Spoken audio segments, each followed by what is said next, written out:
Okay, so here's our theorem in this section, our first big theorem, that we can express the net change in some function as the integral, net change between t1 and t2, as the integral from t1 and t2 of s prime of t dt.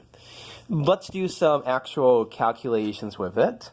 So here's a word problem. So we have water is leaking from a tank at a rate of 2 plus 5t liters per hour. We have to say, well, what does t mean? T is the number of hours after 7 a.m. So 8 o'clock a.m. would be t is 1. So the question here is how much water is lost from our tank between 9 a.m. and 11 a.m. So what we need here is, let's say that S of t is the amount of water in the tank. Then S prime of t is going to be the rate of change of the amount of water in the tank. So we're given that up here. So we're going to write down 2 plus 5t, but take a moment and realize here that we're actually losing water. So this is positive, it looks like we're gaining water. So let's put a negative sign on the whole thing here. So S prime of t is negative 2 plus 5t, minus 2 minus 5t. So how much water is lost between 9 a.m. and 11 a.m.? Well, let's convert this to t. So 9 a.m. is 2 hours after 7 a.m. 11 a.m., that's going to be 4 hours after 7 a.m. So the expression we need to calculate is the integral between 2 and 4 of S prime of t of minus 2 plus 5t dt. So this integral is going to be negative. So we integrate 2 to get 2t. We integrate 5t to get 5 halves t squared. And we go from t is equal to 2 to t is equal to 4. And if we plug everything in, we end up with minus 48 minus 14. And so that answer is minus 34. So we get a negative answer here. So that matches what we should get. How much water is lost? So how much water is lost? 34 liters is lost, because our net change is minus 34. Okay, so that's one example that we can do. Let's do one where we can't calculate out our answer exactly, but let's have one where you actually have to do some estimates. So we're going to do a traffic flow problem. So something that we can do here is, let's say that Q of t is the number of cars per hour passing a given point on the highway.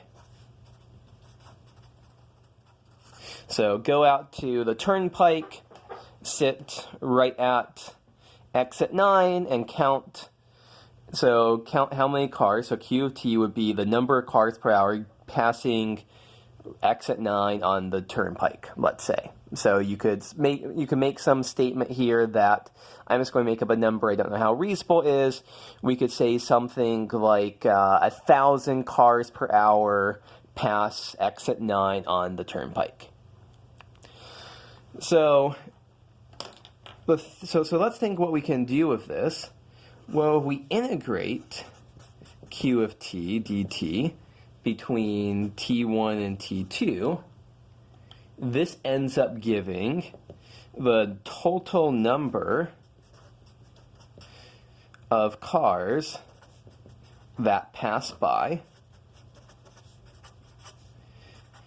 between t1 and t2. So this is a rate of change. Number of cars passing by is a rate of change. And so we integrate our rate of change to get the net change, the total number of cars that pass by. we integrate the rate of change that cars are passing by to get the total number of cars that pass by. So let's take a look at some data here. So here is some sample data that at all of these different time intervals that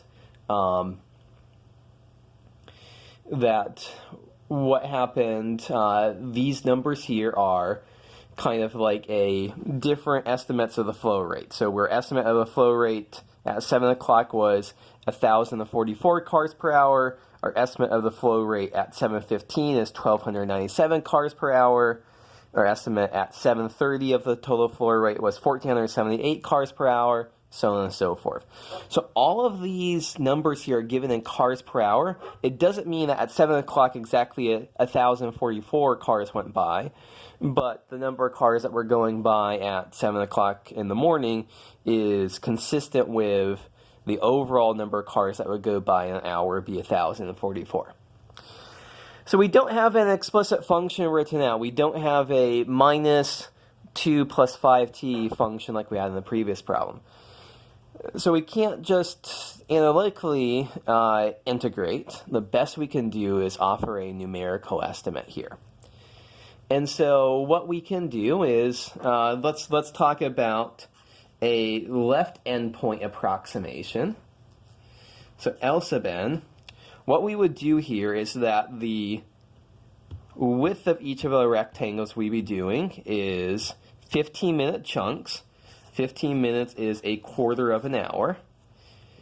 And then we would use the left endpoints of the intervals, which would be this number, this number, this number, this number, this number, this number, this number, this number, and this number. Not that. This 8:02 is the left endpoint of the 8:45 to 9 o'clock interval. So we add up those 8 numbers, 1,044 plus 1,297 plus ... this, out to 8:02. And so if you crunch this out, you get 2612. We could also do a right endpoint approximation. Of course, the width of the interval isn't changing, but now we start 1297 is the right endpoint approximation for the 7 to 17:15 interval. So we do this, and this. 1297 plus ... plus 542. And this estimate ends up being 2487.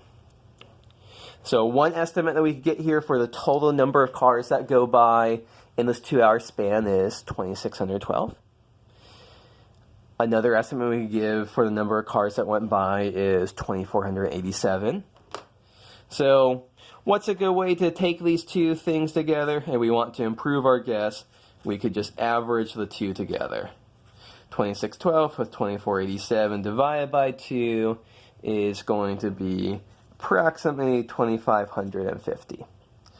So once again, what's the moral of the story here? We integrate a rate to get a total number of something. We integrate the rate that cars are passing by to get an estimate of how many cars in total pass by. And once again, we couldn't do this analytically. We had to estimate it with our integrals. So that's a couple of examples of